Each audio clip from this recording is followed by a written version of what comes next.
ሰላም። በዛሬው የፊልም ዳሰሳችን ልናስመለክታችሁ ወደድነው ጀርመናዊው ሉክ ኢዝ ባክ የተሰኘ ፊልም ነው።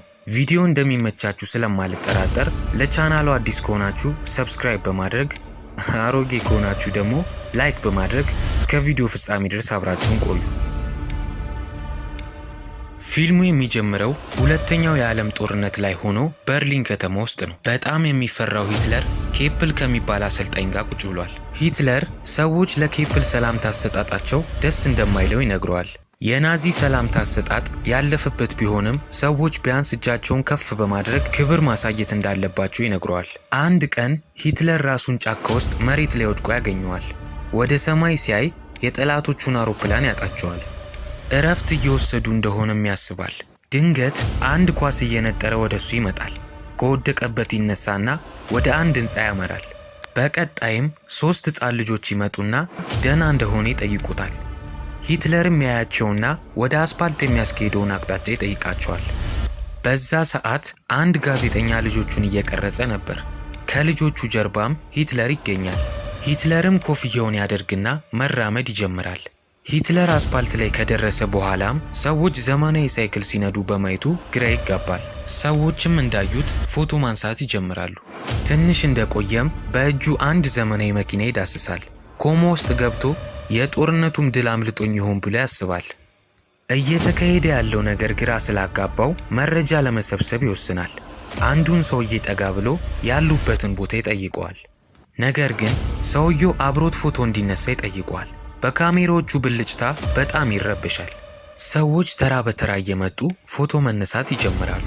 ያልተለመዱ ነገሮችን በማየቱ ግራ ተጋብቶ እዚህ ቦታ ላይ ችግር ተፈጥሮ ነው ብሎ ይደመድማል። ጥሏቸው በሚሄድበት ሰዓት አንዲት ሴት ጀርመንኛ ስታወራ ይሰማትና አጠገቧ በመሄድ ዛሬ ቀን ስንት እንደሆነ ይጠይቃታል። ሴትዮዋም በድንጋጤ አይኑ ላይ ስፕሬይ ትነፋበታለች። ሂትለር በህመም ራሱን መቆጣጠር ያቅተዋል። አይኑም ይቀላና እይታው ደብዘዝ ይልበታል። እየተንገዳገደም ወደ አንድ ጋዜጣ መደብር ይደርሳል። ቀኑንና ዓመተ ምሕረቱን ካየ በኋላ ሂትለር በድንጋጤ በቆመበት ይወድቃል። በሌላ በኩል ካርነር የሚባል የቴሌቪዥን ድርጅት ባለቤት ክሪስቶፍ የተባለ ሰራተኛውን ጥሩ በመስራቱ ምስጋና ሲያቀርብለት እናያለን።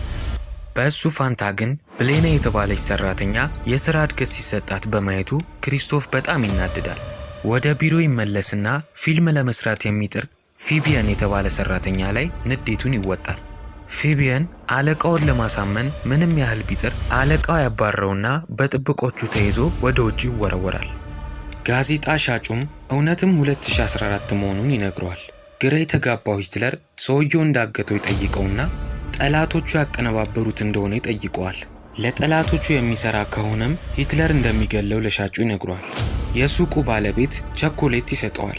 ለመክፈት ትንሽ ካታገለው በኋላ ይከፍተውና ሂትለር ቸኮሌቱን ያሸታል።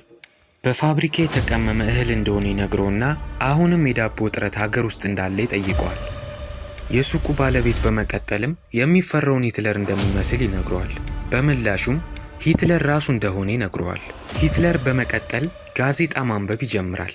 ጋዜጣውም ላይ ጦርነቱን አለማሸነፉን ያያል። ጀርመንም በሴት ተመርታ እንደምታውቅ ያያል።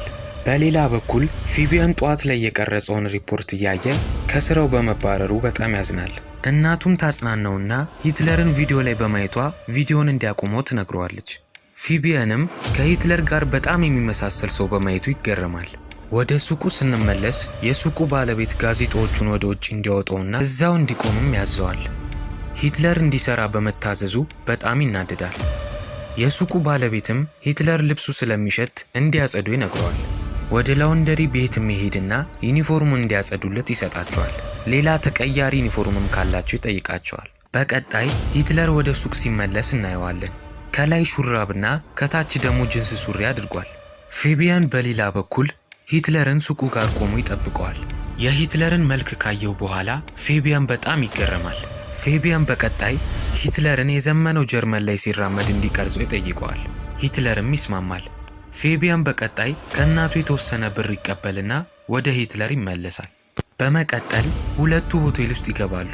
ሂትለርም ቲቪውን በማየቱ ይገረማል። በቀጣይ አንድ መንደር ላይ ሂትለር በአንድ ውሻ ይነከስና በጣም ተናዶ ውሻው ላይ ተኩሳል። ፊቢየንም ከሂትለር ሽጉጡን ይቀበለዋል። በዛ ሰዓት ፊቢያን ብሩን በሙሉ ይጨርሰዋል። ፊቢያንም ወደ ቢሮ ይመለስና ለአለቃው የሂትለርን ቪዲዮ ያሳየዋል። ቪዲዮውም ኢንተርኔት ላይ ተለቆ በጣም ብዙ እይታ ነበረው። ክሪስቶፍም በቪዲዮ እይታ በጣም ተገርሞ የሂትለርን ትክክለኛ ስምና ስልክ እንዲሰጠው ይነግረዋል። ከተዋወቁ በኋላም ክሪስቶፍ ሂትለር እብድ እንደሆነ ያስብና ፊቢያንን ከቢሮ ይዞት እንዲወጣ ይነግረዋል። ከመውጣታቸው በፊት ሂትለር የዳይሬክተሩ ቢሮ ውስጥ ይገባና ኃላፊዋን ከሱ ጋር አብረው ጀርመንን እንዲያድኗት ይጠይቃታል። ሐሳቡንም ተወደውና እቅዱም እንደሆነ ትጠይቀዋለች። በፍጥነትም ባልደረባዋን የቲቪ ፕሮግራም እንዲያዘጋጅና ሂትለርም እንዲቀርብበት ትነግረዋለች። ፊቢያንም ክሪስቶፍ ወደ ስራው ካልመለሰው ሂትለርን መልሶ እንደሚወስደው ይነግረዋል።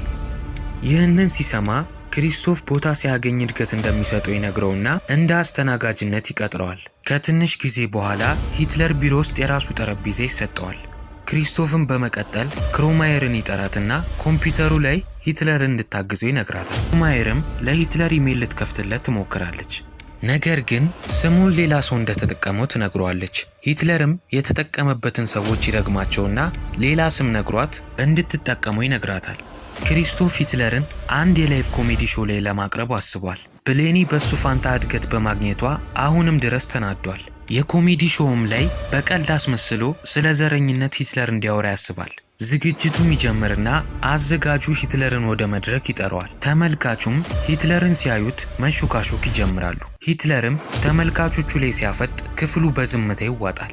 ሂትለርም በቀጣይ ዝምታውን ይሰብርና ማውራት ይጀምራል። ነገር ግን እንዲያወራ የተጻፈለትን ትቶ የራሱን ሐሳብ ማውራት ይጀምራል። በንግግሩም ላይ ስለ ስደተኞች ቀልድ እንዲያወራ እንደተነገረው ይናገራል። በዚህ ግን እንደማይቀልድ ይናገራል። ቲቪ በሰው ልጅ የተፈጠረ አሪፍ ፈጠራ እንደሆነ ይናገራል። ዝግጅት የሚያቀርቡበት ሰዎች ግን አሪፍ እንዳልሆኑ ይናገራል። ስለ ድህነትና ስለ ስራ አጥነት በሰፊው ያወራል። ሂትለርም እንደዚህ አይነት ፕሮግራሞች የሚሰሩትን ጣቢያዎች እንደሚቃወምና የራሱ እስከሚያደርጋቸው ድረስ እንደሚዋጋ ይናገራል።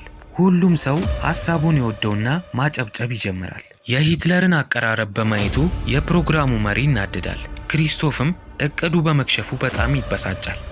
በቀጣይ ትዕይንት ሂትለር ለተለያዩ ቲቪ ፕሮግራሞች ቃለ መጠይቅ ሲያደርግ እናያለን። ሂትለርም ጀርመንን በድጋሚ ኃያል ማድረግ እንደሚፈልግ ይናገራል። ስለ ሂትለርም በየጊዜው እየተሰማ መጣ። ብዙ ሰዎችን ማግኘት ጀመረ። አንድ ቀን ሂትለር ተኩሶ የገደለውን ውሻ ካሳ የሚጠይቅ ወረቀት ክሮማየር ለክሪስቶፍ ትሰጠዋለች።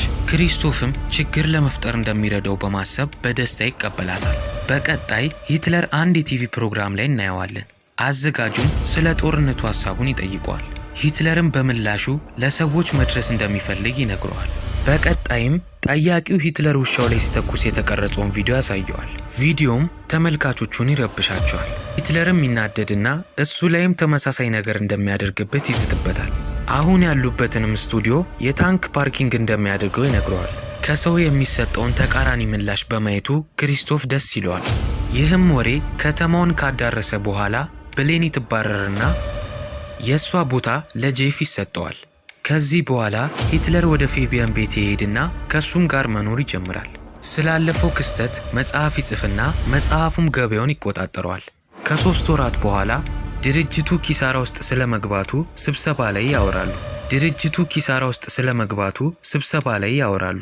በድንገትም አንድ ሰራተኛ ስራውን እንደሚለቅ ይናገራል። ክሪስቶፍም በጣም ይናደድና ሰራተኞቹ ላይ ይጮሃል። ከሰራተኞቹ መሃልም አንዱ ሂትለርን መልሶ እንዲያመጡት ሐሳቡን ይሰጣል። ክሪስቶፍም ሐሳቡን ይወደዋል። ሂትለርንም መፈለግ ይጀምርና ፌቢያንና ሂትለር የጀመሩት ፊልም ላይ 1 ሚሊዮን ኢንቨስት እንደሚያደርግ ይነግራቸዋል። በምላሹ ፊልሙ በእነሱ ቴሌቪዥን ጣቢያ ላይ እንደሚተላለፍ ይነግረዋል። በቀጣይም ሂትለርና ፌቢያን ወደ ክሮማየር ቤት ይሄዳሉ። የክሮማየርም እናት ሂትለርን ታስተውለውና ለብዙ ሰው ሞት ተጠያቂ እንደሆነና ወንጀለኛ እንደሆነች ትነግረዋለች። ቀረጻ ላይ ሲደርሱ ፌቢያን ሂትለር ቦታው ላይ እንዴት እንደመጣ በድጋሚ እንዲተውነው ይነግረዋል። ኳሱ ወደሱ ከመምጣቱ በፊት ምን ተፈጥሮ እንደነበር ይጠይቀዋል። ሂትለር ግን ማስታወስ ያቅተዋል። ማታ ላይም ሂትለር ከቀረጻው ሲወጣ በሌቦች ይከበባል። ለጀርመንም እንደማያስፈልግ ይነግሩትና አንደኛው ሂትለርን በከባዱ ይመታዋል። ሂትለር አይኑን ሲከፍትም ራሱን ሆስፒታል ውስጥ ያገኘዋል። በዛው ሰዓት ፌቢያን በፊት የቀረጸውን ቪዲዮ ማየት ይጀምራል። አቅርቦ የሚያየውና የሂትለርን አመጣጥ ማየት ቻለ። በዚህም ይገረምና ወደ ቦታው በፍጥነት ይሄዳል። እዛ ያለውን ነገር ካየ በኋላ ፌቢያን በፍጥነት ወደ ሆስፒታሉ ይሄዳል። ሲደርስም ሂትለርን ቦታው ላይ ያጠዋል። ብሌኒም ወደ ቀረጻ ቦታው እንደሄደ ትነግረዋለች። ፌቢያንም ትክክለኛው አዶልፍ ሂትለር እንደሆነ ይነግራታል። ነገር ግን ብሌኒ ልታምነው አልቻለች። ፌቢያንም ይናደድና እንደ እብድ እያስረዳት እንዳለ ጥበቃዎቹ ይመጣሉ። ለመያዝም ይሞክራሉ። ፌቢያንም እንደምንም ያመልጣል።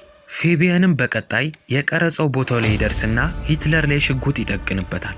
ስለ ማንነቱ ሲጠይቀውም ማንንም ሰው ለመሆን እንዳልሞከረ ይነግረዋል። ፌቢያንም ሂትለር በፕሮፓጋንዳው ሰዎችን እያሞኘ እንዳለ ይናገራል። ሂትለር ግን ሰዎች ሐሳቡን በግልጽ የሚናገር መሪ በ1933 እንደመረጡ ይነግረዋል። ፌቢያንም ሂትለርን ወደ ሕንፃው የላይኛው ክፍል ይወስደዋል።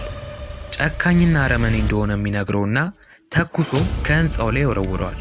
ትንሽ እንደቆየም ፌቢያን የሂትለርን ድምፅ የትኛውም ጀርመን እንደማይገለው ሲናገር ከኋላው ይሰማዋል። አሁን የተተኮሰበትም ሂትለር ምንም ሳይሆን ከፊቱ ይቆማል።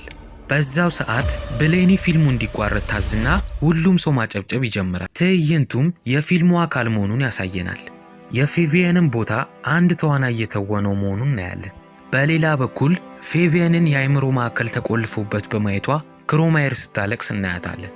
ፊልሙ ገበያውን ከተቆጣጠረ በኋላ ሂትለርና ብሌኒ ለአድናቂዎቻቸው ሲፈርሙ እናያቸዋለን። በመኪናም እያለፉ እንዳለ መንገድ ላይ የሚያዩት ሰዎች የተላመዱት ይመስላሉ።